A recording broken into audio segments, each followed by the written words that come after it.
Jadi nanti di akhir kuliah masing-masing mahasiswa itu diminta untuk membuat sebuah makalah gitu ya. Kemudian makalah itu akan saya masukkan ke dalam web saya. Biasanya nanti saya taruh di ya. Kalau di web itu ada di sebentar ini saya tunjukkan ya. Di ini namanya budi.raharjo.id.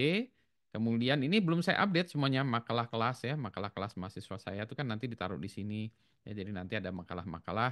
Ini contoh makalah tahun-tahun sebelumnya nih masih kosong ya. Jadi belum saya update-update gitu ya. Ini juga makalah-makalah yang lain. Nanti semuanya ada di sana. Jadi ada makalah-makalah kelas sebelumnya. Nah, untuk itu saya ingin sedikit mengajarkan tentang bagaimana menulis makalah yang baik dan benar dengan kacamata bagaimana saya menilai sebuah makalah, gitu ya. Semoga ini bisa menjadi panduan. Yang pertama, nah kalau menilai sebuah makalah itu biasanya tentunya saya ngelihat dulu dari judul atau topiknya gitu ya.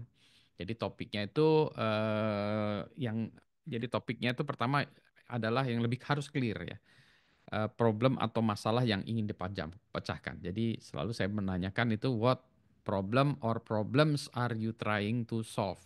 Atau apa sih spesifik makalah atau masalah yang ingin dipecahkan dalam tulisan ini gitu. Jadi sangat spesifik. Itu nanti sama di kelas juga sama, di dalam tesis atau tugas akhir juga sama, semuanya gitu ya. Jadi nanti ini juga panduan kalau untuk menulis tesis. Jadi harus jelas eksplisit itu harus dikatakan. Buatlah satu kalimat ini ya. Jadi itulah ya. Jadi nggak usah banyak yang lain-lain tapi kalimat itu set gitu ya. Jadi ya jangan berbunga-bunga tapi itu. Sehingga kalau ditanya masalah apa yang ingin Anda pecahkan, Anda tahu kalimatnya ini gitu ya. Nah, membuat itu tidak mudah ya. Memang kadang-kadang kita harus kalimat kita berbunga-bunga dulu, kita cari dulu ya inti utamanya kemudian kita hapus-hapuskan. Jadi masalah itu harus sangat clear, topik dari makalah harus sangat clear ya. Itu yang pertama yang saya lihat. Oke, topiknya apa gitu ya. Clear. Nanti itu dikaitkan dengan judul, dengan abstrak, dengan konten, tapi topiknya apa? Itu harus sangat clear dan sangat eksplisit. Itu ya. Yang kedua biasanya saya kaitkan juga dengan nantinya ya dengan eh, depth pembahasannya ini pembahasannya sampai sejauh apa. Tapi dari awal tuh topik itu dulu. Dari topik itu saya juga bisa tahu bahwa oh ini ternyata makalahnya tuh terlalu apa ya tidak fokus atau terlalu sudah out of date ya, sudah kadaluarsa dan seterusnya gitu. Udah ya dari situ. Nah, sekarang saya loncat dulu. Loncat biasanya saya lari ke belakang. Jadi kalau melihat menilai makalah itu saya selalu melihat dari referensi. Jadi inilah yang utama. Nah, saya tunjukkan beberapa hal tentang referensi ya. Sebentar, saya tunjukkan ada beberapa hal tentang referensi ya. Jadi kalau kita menulis makalah, maka yang kita lihat itu adalah referensi. Nah, referensi ini mau disebut referensi, daftar pustaka, bibliografi, bebas ya sebetulnya. Nah, ini tergantung dari standar yang digunakan. Jadi menulis membuat sebuah makalah itu bergantung kepada referensinya. Kenapa demikian? Karena tidak mungkin kita meneliti sesuatu tanpa ada referensi. Hebat sekali. Mungkin kita kalau gitu kita harusnya menjadi apa ya penerima hadiah Nobel gitu misalnya ya, karena menemukan sesuatu yang baru gitu ya. Yang mana enggak? Biasanya kita itu ya apa ya melakukan extension atau meneruskan kegiatan atau hasil karya orang lain gitu. Jadi biasanya seperti itu kan deh. Jadi kita tidak melakukan sendiri. Sebentar saya pindahkan dulu ini layarnya masih bisa nggak kalau dipindahkan? Oh salah ya, ntar ya. Saya share lagi ini ya. Oke ya. Nah jadi gitu ya. Yang pertama adalah referensi. Nah jadi sebagai penulis atau sebagai mahasiswa, Anda itu dianggap nothing. You have nothing to say. Atau sebetulnya bukan gitu ya. Anda itu dianggap Anda bukan siapa-siapa. Maka Anda harus minta pertolongan orang lain, yaitu orang-orang yang Anda kutipkan. Menurut si itu begini, menurut si ini begitu, menurut penelitian itu begini, menurut ini maka saya, nah gitu ya. Jadi Anda menggunakan jasa orang lain ya. Kalau ada pepatah yang mengatakan we stand on giants shoulders. Jadi kita itu berdiri di atas pundaknya giant ya, raksasa-raksasa terdahulu. Dari penelitian-penelitian terdahulu kita berada di atasnya gitu. Jadi demikianlah yang memang harus kita seperti itu ya. Kita nggak mungkin meneliti sesuatu yang super super baru sehingga tidak ada referensinya. Berikutnya lagi ya, jadi itu ya, jadi harus ada referensinya. Nah, tapi memang kadang-kadang referensi itu ada yang banyak di dalam penelitian kita, ada yang sedikit kering. Nah, kalau banyak tuh ada bagusnya juga ya. Kalau banyak berarti sudah banyak yang meneliti di situ. Jadi gampang kita referensinya. Tapi jeleknya berarti sudah banyak yang meneliti di situ. Berarti semuanya, nyaris semuanya sudah diteliti orang lain. Sisanya nggak ada lagi. Maka kenapa kita masih meneliti di daerah itu ya. Jadi kita kalau dianggap memberikan kontribusi atau apa tuh sedikit kering gitu ya di situ. Maksudnya susah kita. Karena orang lain juga mungkin yang lebih hebat-hebat dari kita sudah melakukan penelitian-penelitian di situ sehingga kita tidak bisa memberikan kontribusi. Jadi itu jeleknya kalau banyak. Kalau sedikit, nah bagusnya sedikit. Sedikit berarti orang tidak banyak yang lari ke sana berarti sedikit kontribusi yang kita berikan itu signifikan karena ya belum banyak orang yang ke sana gitu ya. Jeleknya ya belum banyak orang ke sana, mungkin nggak banyak ke sana karena susah. Nah, jadi kalau kita lihat ya, kalau kita ada satu perjalanan, misalnya kita mau jalan ke puncak gunung, oh ini jalan yang banyak dilalui orang. Oh berarti itu jalan yang paling aman, paling apa, orang-orang lewat situ. Jadi apa ya, less traveled itu, jalur yang less traveled itu mungkin karena di sana itu susah. Lebih lama, medannya lebih susah, ada binatang buas, ada harimau, atau apa lagi. Jadi kita susah ke situ. Makanya tidak banyak orang yang melalui jalur itu. Jadi itu memang gitu. Memang penelitiannya susah di jalur itu. Bisa jadi demikian gitu ya. Tetapi selalu harus ada referensinya gitu. Nah, mengenai waktu referensi itu bebas-bebas sih. Kalau saya masih termasuk yang bebas. Tapi kenapa waktu referensi yang kita gunakan itu misalnya ada yang menilai 5 tahun terakhir, 10 tahun terakhir tidak boleh lebih dari 5 tahun terakhir dan seterusnya itu gini. Kalau referensinya lama berarti bidang itu udah mati. Artinya tidak ada yang menarik lagi di bidang itu ya. Itu udah basi. Atau jadi yang baru-baru ini adalah state of the art. Semua orang lagi rame-rame meneliti ke sana. Jadi ini kekinian ya, state of the art penelitian itu memang gitu ya. Tapi boleh jadi tadi karena lama-lama tuh karena memang susah tadi penelitian makanya lama ya. Dan ada paper-paper klasik yang memang foundationnya itu misalnya apa? Shannon ya, teori informasi itu 1948 kalau nggak salah itu. Itu memang masih masih jadikan paper klasik ya yang bahwa oh ya ini paper klasik demikian ya. Jadi kadang kita mengutip paper yang hebat tuh karena ya memang lama ya gitu ya. Nah, tapi itu tadi ya, jadi ada yang mensyaratkan baru-baru itu untuk menunjukkan ini ya. Dan itu untuk menunjukkan juga bahwa Anda itu memahami cara mencari literatur ya. The student knows how to do a literature survey gitu ya. Jadi itu pentingnya di situ ya. Di referensi demikian. Gitu ya. Referensi ada macam-macam. Ada kastanya referensi. Yang pertama adalah peer review jurnal. Makanya jurnal itu dianggap paling hebat kastanya karena dia direview oleh teman-teman sejawat. Peer review orang-orang yang menggeluti bidang itu. Jadi itu itu pasti jurnal-jurnal itu bagus itu paper-papernya. Kadang susah bacanya tapi bagus. Kalau kita submit ke jurnal seperti itu, wah itu lama. Biasanya kadang-kadang butuh waktu 6 bulan ya, satu tahun karena di review oleh reviewernya itu reviewernya mikir juga gitu ya. Itulah sebabnya biasanya peer review jurnal itu ditargetkan untuk mahasiswa S3 ya, tidak mahasiswa S2. Karena mahasiswa S2 itu waktunya rentang waktunya terbatas ya. Kalau harus nunggu 1 tahun sampai jurnalnya diterbit di accept kan susah. Udah nunggu 6 bulan ternyata ditolak ya segala macam gitu. Jadi memang itu untuk S3 biasanya ya. Karena itu luar biasa susahnya ya, menembus jurnal yang peer review. Bukan yang nggak bisa, tapi susah aja gitu. Butuh waktu lama. Jadi makanya kita jurnalnya yang ya agak sedikit rendah atau conference itu biasanya kalau untuk S2 ya. Itu ya kenapa demikian gitu.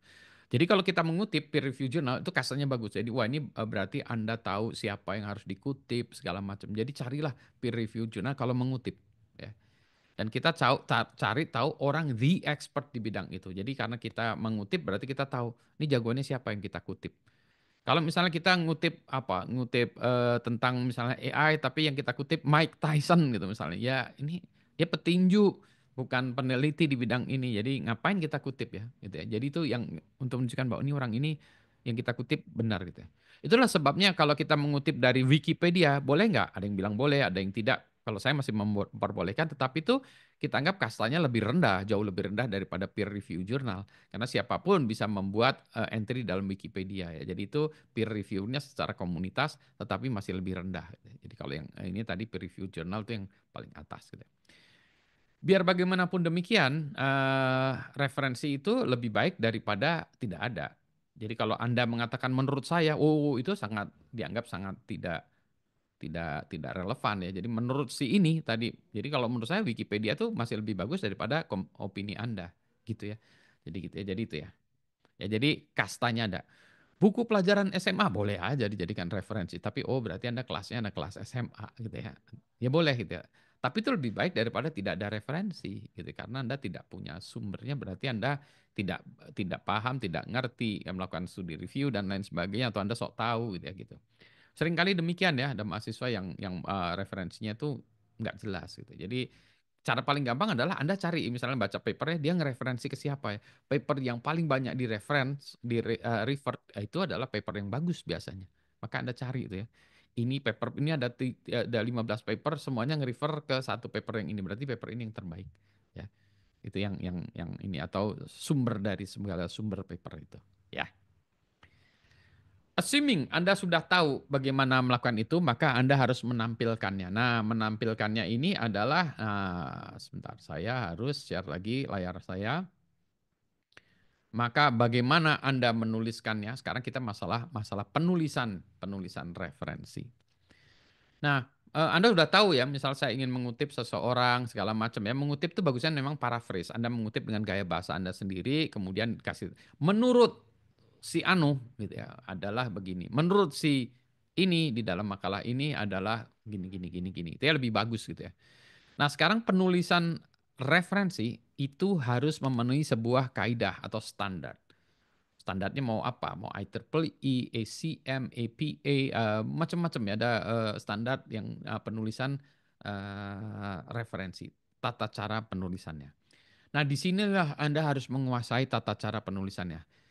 Sebagai mahasiswa atau peneliti, Anda harus tahu. Kalau Anda tidak tahu tata cara, maka nggak dianggap ini nggak ngerti. Lagi-lagi dianggap Anda ini nggak ngerti melakukan penelitian yang nggak bisa, mencari sumber referensi nggak bisa, nulisnya juga nggak bisa gitu ya. Jadi inilah sebabnya kalau saya meriksa dulu belakangnya dulu ya penulisan referensi. Untuk menunjukkan mahasiswa ini ngerti nggak tata cara penulisannya. Kalau penulisannya acak adut, ya sudah malas saya. Udah malas saya meriksanya gitu. Ini atau nilainya jelek pasti karena dia nggak ngerti gitu ya cara menulisannya. Jadi Anda harus cari ya itu aturan tata penulisannya seperti apa. Jadi kalau kita publish paper ke sebuah konferensi, sebuah jurnal, kita juga ngelihat contohnya. Dia penulisan referensinya itu berdasarkan apa.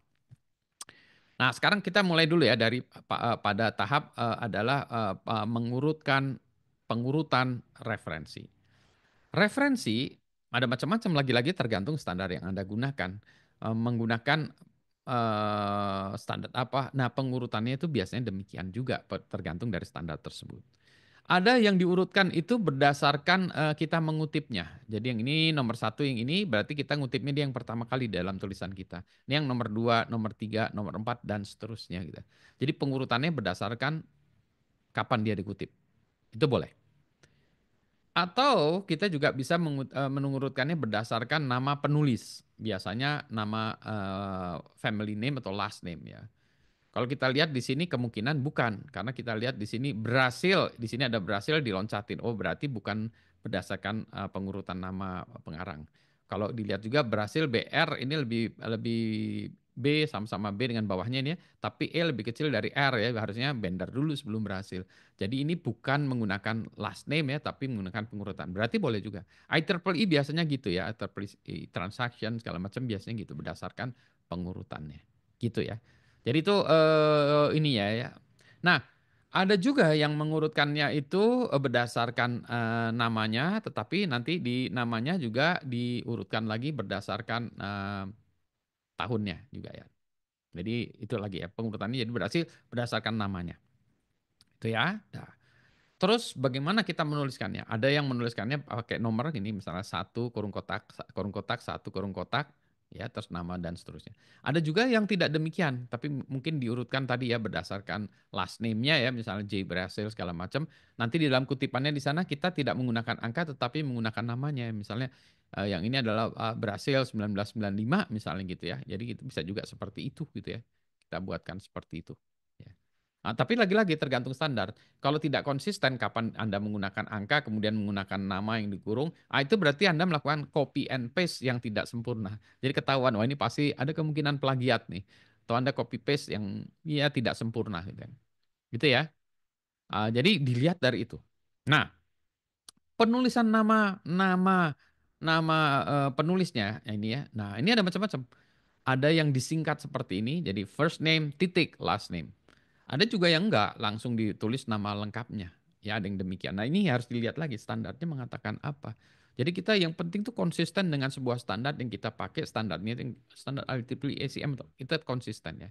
Jadi kalau ini berarti dia adalah first name titik last name ya. Terus koma. Ya first name jadi saya tahu nih Eslow ya. Ada lagi ini adalah N Maxim Chuck gitu ya.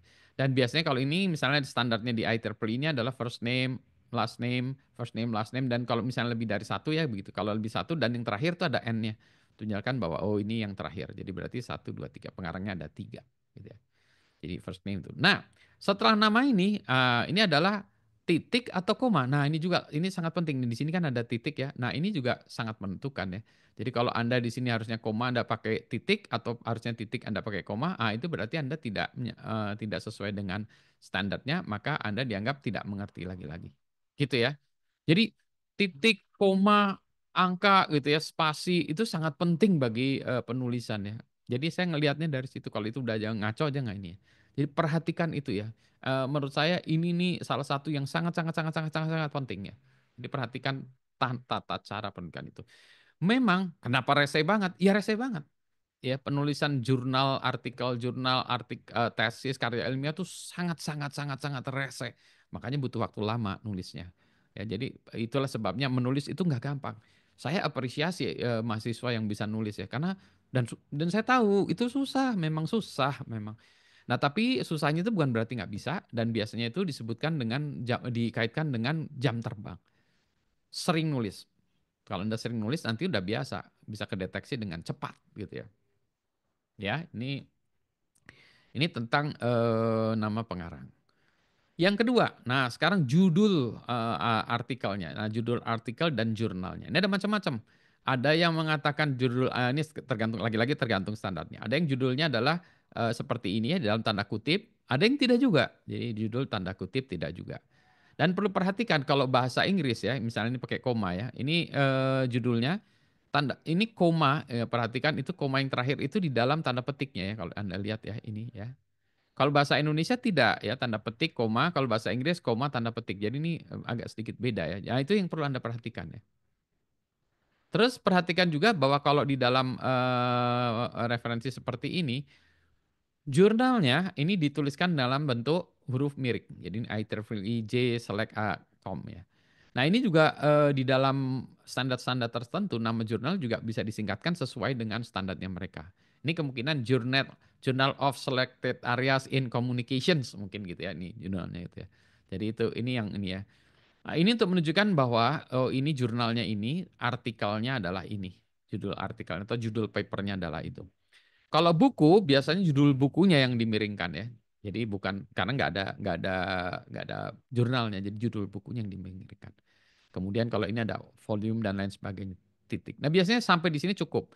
Yang online ini nggak harus ya. Ini dia tambahkan saja tapi tidak harus. Biasanya cukup sampai seperti ini. Nah ini untuk menunjukkan bagaimana formatting dalam menulis. Ya, sebentar saya stop share dulu. Adakah pertanyaan? Jadi itu ya. Jadi untuk menunjukkan bahwa oke ya, balik lagi ya. Jadi inilah penulisannya. Nanti kita balik lagi ke sini ya. Jadi semakin banyak referensi kita, semakin bagus. Oke ya.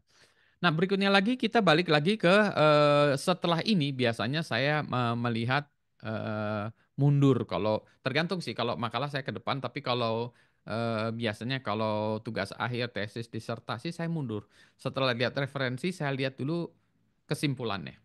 Ya. Kesimpulan itu adalah menyimpulkan apa yang dibahas di dalam makalah ini atau tesis atau disertasi atau tugas akhir. Nah, biasanya saya lihat kesimpulannya itu apa, poinnya apa.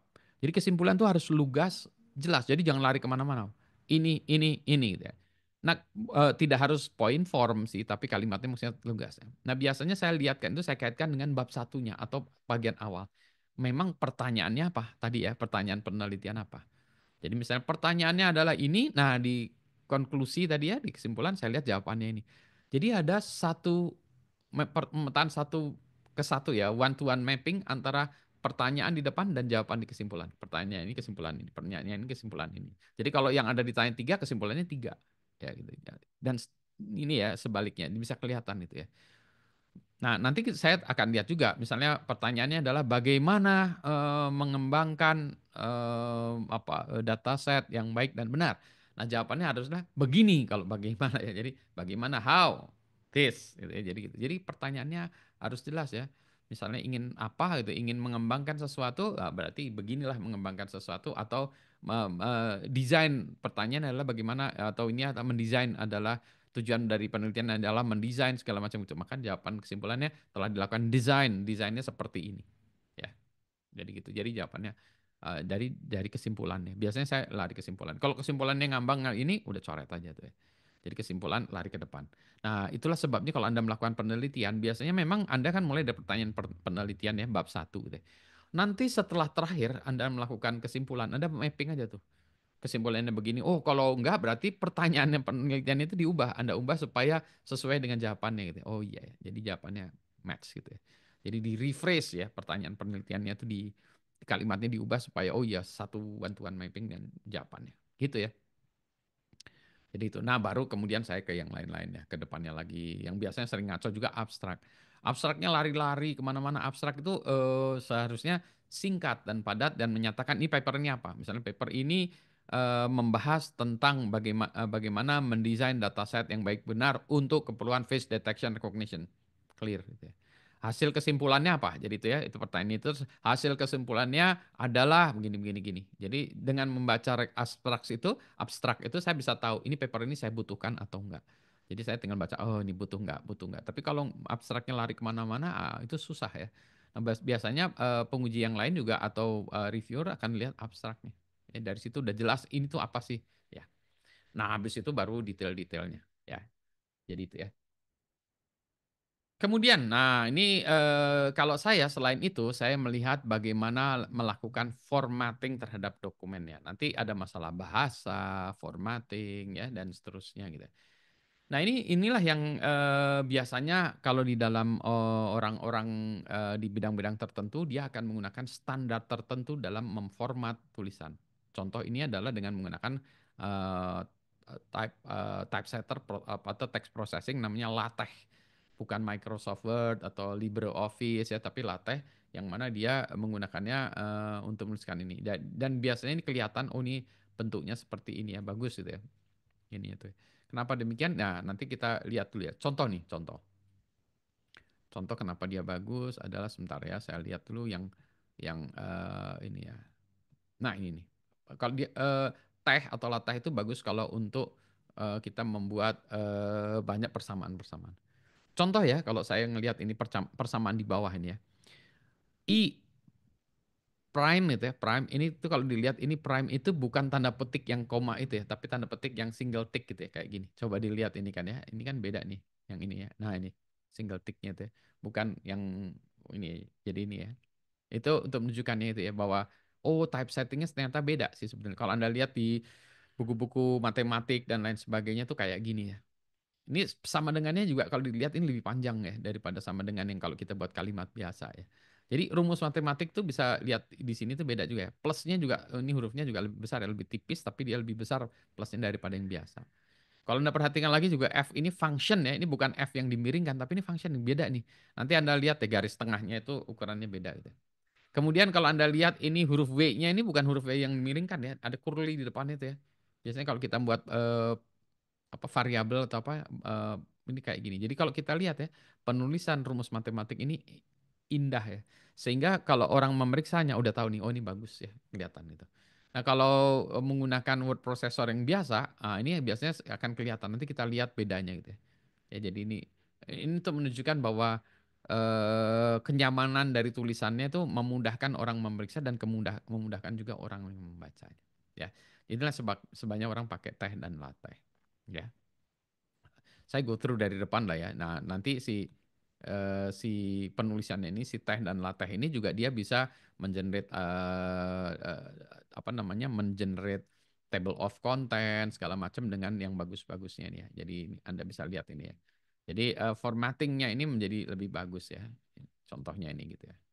Jadi ini gitu ya. Terus, nah kalau ini ya, memang ini laporannya dia terlalu spesifik ya, tapi ini ada bab satu ini ya dan seterusnya gitu. Ya. Jadi ini formatting dari penulisan tuh tujuannya kalau dengan latex bagus ya, kelihatannya bagus ya. Ya, jadi itu ini ya, jadi ini hanya skip ya, jadi contoh. Nah, berikutnya lagi gambar ya. Gambar itu harus kelihatan dan dapat dibaca. Jadi ini gambarnya jelas. Oh ini ada dokumen kunci. Kalau fontnya tidak terbaca, nah itu jelek. Berarti gambar itu harus ditulis ulang atau digambar ulang.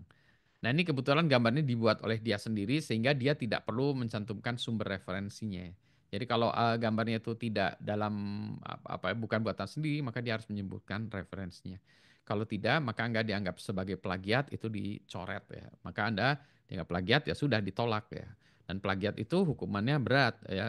Hukumannya adalah eh, penaltinya adalah digagalkan ya itu jadi gitu ya. Jadi ini adalah salah satu teknik penulisan ya. Jadi kalau Anda lihat penulisannya ya. Inilah sebabnya banyak orang yang menggunakan teh atau latte karena untuk tulisan persamaan-persamaan ini menjadi lebih bagus seperti ini ya. Nanti saya tunjukkan juga kalau yang orang menggunakan Microsoft Word boleh-boleh aja tapi akan melihat bahwa ini akan menjadi beda gitu ya dengan teknik penulisannya. Gitu ya. Ini contoh yang bagus ya. Nah, nanti ada lagi contoh yang bagus-bagus lagi ya untuk menunjukkan beginilah menulis paper yang baik dan benar gitu ya. Ya, nanti itu ya. Nanti ya, selain itu akan saya tunjukkan juga contoh-contoh yang salah, yang jelek gitu ya. Jadi ini contoh yang baik dan benar ya. Ini yang contoh yang bagus ya. Yang pertama untuk mendapatkan nilai A seperti itu. Yang berikutnya lagi, saya ambil contoh yang ya pakai Microsoft Word ya, tidak terlalu bagus, tetapi saya tunjukkan lagi. Nah ini ya contohnya. Ini adalah contoh yang katakan ini kan bisa kelihatan tadi ya bedanya ya. Ini menggunakan Microsoft Word itu seperti ini. Ya kalau lihat fontnya lebih bagusan yang tadi daripada yang ini gitu ya. Ini contohnya ini kayak persamaan-persamaan ya juga ini yang tadi persamaan-persamaan kalau dilihat dari font-fontnya kan bagusan yang tadi ya. Sebagai contoh ini subscript juga kalau dilihat tuh sebenarnya subscript itu ini subscriptnya terlalu jauh ya berbeda dengan yang tadi ya. Jadi ini adalah huruf yang dimiringkan beda dengan itu ya. Jadi bisa kelihatan itu nggak apa-apa ini masih nggak apa-apa juga. Tetapi akan Anda perbedaannya dengan cepat ya. Kalau orang yang menggunakan word processing yang bagus tuh menilainya tuh dengan cepat ngelihat oh ini bagus ya. Jadi orang yang lihatnya dengan cepat. Menulis itu yang bagusnya tuh kan kita menjelaskan dengan cepat sehingga yang meriksa tuh senang. Oh, poinnya ini. Sat, oke, oke, oke, oke. Kalau dia dibuat pusing dengan tulisan kita, maka dia akan nilainya juga pusing. Dia akan memberikan nilai tidak baik karena dia pusing ya dengan nilai memahaminya pusing dia pukut pusing juga ya. Ya, jadi ini contoh juga. Ini masih termasuk ya relatively bagus ya. Jadi ini bagus ya. Nah, contohnya lagi nih ada beberapa nah, kan tadi saya sudah bilang ya saya akan lihatnya dari daftar pustaka dulu ya. Nanti bisa di-review lagi dari videonya gitu. Nah, ini ada beberapa hal masalah ya daftar pustakanya ya. Pertama, contohnya nih, kenapa ada bulat di depannya gitu ya. Jadi ini yang kayak gini tuh bikin bikin sakit mata penguji ya, yang menilai. Kenapa pakai bulat di depannya? Kan harusnya satu aja ya. Oh, berarti dia formattingnya nggak bener gitu ya. Terus kalau kita lihat lagi, ya, dia juga tidak standar ya, karena kita bingung. Ini sebetulnya nama pengarangnya yang pertama ini siapa gitu ya. Kalau dia last name, first name salah. Kalau menurut saya kayak tadi ya, first name titik last name, oh berarti ini gitu ya. Nggak ada N. Ini orangnya dua orang atau tiga orang nggak jelas ya. Terus yang nggak jelas lagi, ini tuh apa ya kan ini ada judulnya miring. Ini apa buku ya? Survey of Recent Result. Ini buku atau sumbernya dari mana nggak jelas ya. Jadi kalau saya ada kayak gini nih saya coret nih. Cat cat cat cat cat gitu karena nggak jelas ini. Ya jadi ini tuh buku Karena nggak jelas ini dari sumbernya mana. Sehingga kalau misalnya saya kasih Anda misalnya tolong cariin ini ya referensi nomor satu, Anda nggak akan bisa itu karena ini kita nggak akan bisa. Jadi kita mempertanyakan ini sih penulis makalah ini ngambil referensinya dari mana? Ya, jadi harus lebih jelas sehingga orang yang akan memeriksanya dia tahu. Oke, sebentar-bentar. Saya cari referensinya, saya baca lagi, benar nggak ya dia? Oh iya benar ya. Dia maksudnya begitu ya, gitu ya. Ya, jadi ini dari segi penulisan referensi dia masih banyak salahnya ya. Nanti bandingkan dengan yang sebelumnya tadi ya, misalnya tadi ya. Kalau kita lihat ini sebentar ya. Saya share yang tadi lagi. Stop share. Saya share yang tadi lagi. Nanti dilihat lagi ya. Nanti dari rekamannya yang mana yang bagusnya. Sebentar. Ini ya tadi. Yang mana kalau ini kan jelas tadi ya referensinya dari mana. Oh ini berarti dia papernya ini dia sumbernya mana dari IEEE Journal Selected Area Communication ini jadi sangat jelas referensinya gitu. Oke, berarti bagus nih referensinya gitu ya. Ya jadi itu contoh yang ini ya. Ini ada contoh lagi sebentar saya tutup ini. Ada contoh lagi makalah yang bagus lagi. Ini ya jadi ada contoh-contoh makalah yang bagus ini dari Pak Arif dulu. Makalahnya bagus, nah ya. Tapi dia lebih banyak nih dari yang ini ya, daripada yang di ini kan untuk makalah kelas ya waktu itu. Bagus dia. Wah ini terlalu serius ya, bagus, bagus lah ini penulisannya bagus. Ada lagi yang sebentar lagi, contoh lagi ya. Ini sebenarnya makalahnya bagus, tapi ada masalah. Yaitu apa? Fontnya ya. Kenapa nih fontnya jadi ini ya? Komik ya, yang menurut saya nggak bagus ya. Start, saya pindahin dulu ke atas, saya share lagi. Jadi ini makalah zaman dulu.